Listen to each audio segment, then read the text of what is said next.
जम्मू कश्मीर में आतंकियों से मुठभेड़ के दौरान हरियाणा के पानीपत के रहने वाले मेजर आशीष ने भी सर्वोच्च बलिदान दिया और वो शहीद हुए। इस वक्त मैं पानीपत में उनके घर के ठीक बाहर मौजूद हूँ, जहाँ सामने तस्वीरों में देख सकते हैं कि जैसे ही मेजर आशीष के शहादत की खबर मिली, पूरे इलाके में मातम पसर गया है, सन्नाटा पसरा हुआ है। इस वक्त आप पानीपत के सेक्टर 7 में मेजर आशीष के घर की तस्वीरें देख सकते हैं, जहाँ पे उनके मित्र, रिश्तेदार, पड़ोसी सब यहाँ पहुँच रहे हैं। पूरे परिवार में गम का माहौल है कि किसी को यकीन नहीं हो रहा है कि मेजर आशीष अब इस दुनिया में नहीं रहे।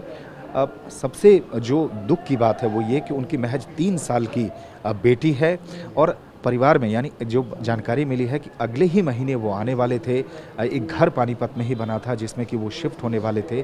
अब सब कुछ जो है वो दुख में तब्दील हो गया है।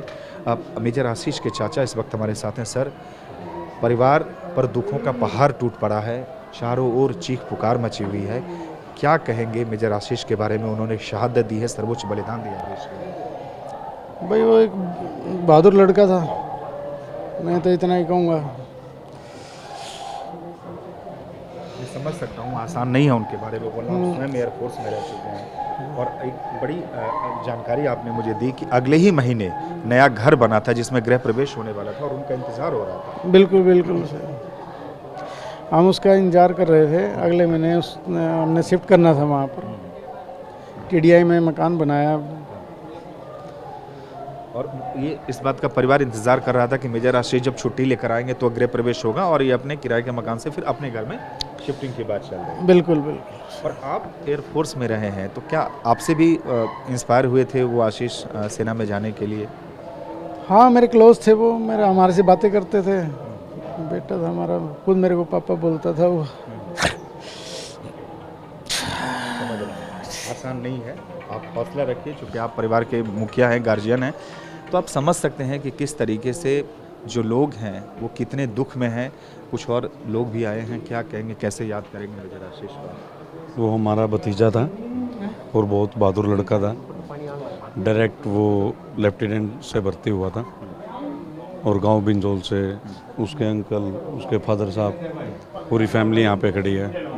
अचानक से शाम के टाइम पता लगा, जब न्यूज़ के तरीके से भी हमारे यहाँ पे वहाँ पे जहाँ पे मुठभेड़ हो रही है, कि उनके साथ एक कर्नल थे, साथ में हमारे मेजर आशीष थे और एक डीएसपी थे। तो न्यूज़ के हिसाब से सभी को, परिवार वालों को पता लगा गांव बिंजोल से। अभी जो हमारे भाई साहब रहते हैं वो सेक्टर 7 में रहते हैं, तो अभी न्यू मकान बनाया था उन्होंने टीडीआई में। बस उनका अगले मंथ आने का विचार था, वो कंप्लीट शिफ्ट करके, तो बस वो छुट्टी आना था बाई चांस। अब ये दुख का समाचार एकदम से मिला।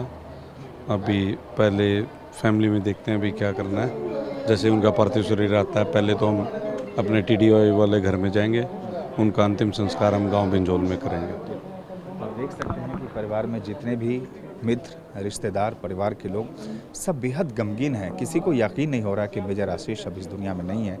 वाकई परिवार पे दुखों का पहाड़ टूट पड़ा है और अब फिलहाल जो जानकारी मिल पा रही है उसके मुताबिक जब पार्थिव शरीर यहाँ पहुँचेगा उसके बाद मेजर आशीष का अंतिम संस्कार यहाँ से 8 से 10 किलोमीटर की दूरी पर उनका पैतृक गाँव है, वहीं पर उनका अंतिम संस्कार किया जाएगा। ब्रिजनिस रोहित के साथ सुमंत कुमार, TV9 भारतवर्ष, पानीपत, हरियाणा।